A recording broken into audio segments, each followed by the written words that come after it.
Hey everyone, welcome back to my channel. Hari ini kita bakal bahas salah satu konsep paling dasar tapi super penting nih di dunia penelitian dan statistik, yaitu populasi dan sampel.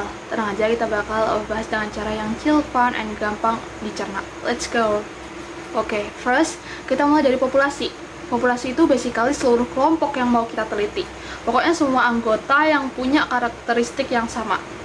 Contoh gampangnya, semua mahasiswa FEB populasi, semua pelanggan Akliris selama setahun itu populasi, semua warga Indonesia itu populasi besar banget. Jadi populasi itu the whole group, lengkap, full package. Masalahnya, ngumpulin data dari seluruh populasi itu capek banget, makan waktu, biaya, tenaga. Makanya kita butuh yang namanya sampel. Nah, apa itu sampel?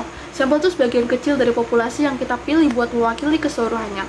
Kayak versi mininya populasi. Itu kayak kamu nyobain satu sendok kuah bakso buat tahu rasanya satu mangkok. The sample represent the whole pool. Contoh, dari 10.000 mahasiswa, kamu ambil 100 orang, itu sampel. Dari semua pelanggan Akliris, kamu survei 50 orang, itu juga sampel. Kuncinya, sampel harus mewakili populasi dengan baik. Terus kenapa butuh sampel? Jujur aja ya, nggak mungkin kan kita survei satu Indonesia buat tahu kebiasaan belanja online. That's why kita pakai sampel. Sampel tuh bikin penelitian lebih cepat, lebih murah, lebih gampang, tapi tetap bisa kasih hasil yang akurat as long as sampelnya dipilih dengan benar. Oke, sampel itu ada banyak jenisnya nih, tapi aku sebutin yang paling gampang dulu biar kalian kebayang. Simple random sampling. Semua orang punya peluang yang sama buat kepilih, kayak undian. No bias, no drama. Terus ada stratified sampling. Populasi dibagi dulu jadi kelompok-kelompok kecil, strata, terus setiap kelompok diambil sampelnya. Contoh, ambil sampel dari mahasiswa based on semester 1, semester 3, semester 5, semester 7. Oke, seperti itu. Dan ada juga cluster sampling. Mirip kayak milih RT atau RW secara random. Terus semua orang dari cluster itu diteliti. Lebih hemat waktu dan biaya. Nah, terus ada juga convenience sampling. Ini yang biasa kepake mahasiswa. Ambil sampel yang paling gampang ditemuin, contoh survei teman kelas sendiri, praktis tapi kurang akurat.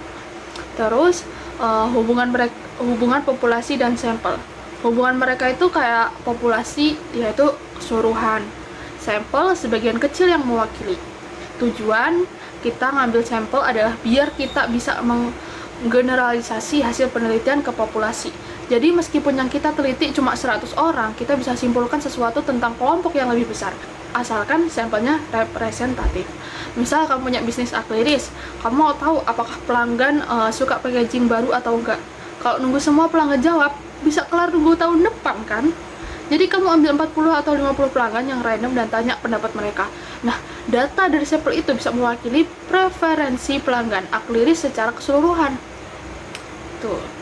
Oke guys, sebelum benar-benar aku tutup videonya, aku mau kasih sedikit refleksi biar kalian makin paham kenapa konsep populasi dan sampel ini tuh penting banget. Bukan cuma buat tugas kuliah, tapi buat hidup sehari-hari juga. Sering banget kita ambil keputusan dari data yang kita lihat sehari-hari, tapi kadang kita nggak sadar kalau data itu sebenarnya cuma sampel, bukan keseluruhan populasi.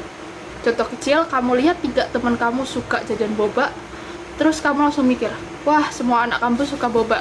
Padahal itu cuma sampel kecil yang belum tentu terwakili populasi besar. So understanding sample help us think more logically and not jump into conclusion. It makes us smarter, calmer, dan lebih objektif. Lalu di dunia kerja nanti, entah kamu masuk marketing, finance, HR, bisnis atau data, pemahaman soal populasi dan sampel ini tuh priceless banget. Misalnya perusahaan mau tahu apakah pelanggan puas, mereka nggak mungkin nanya jutaan orang, tapi dengan sampel yang tepat, mereka tetap bisa dapat insight akurat.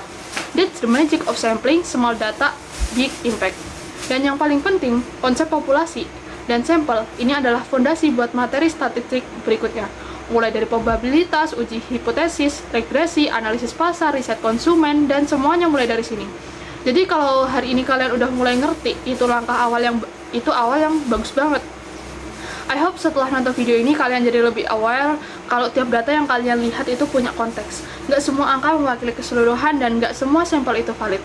Jadi next time kalian lihat survei, polling, atau katanya banyak orang bilang, you will be like, populasi siapa dulu nih?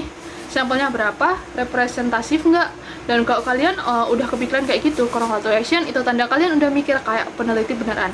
Thank you banget buat kalian yang udah stay sampai akhir. Really appreciate your time. Jangan lupa support channel ini dengan like, comment, and subscribe biar aku makin semangat bikin konten edukasi yang kecil, nyata, dan gampang dipahami.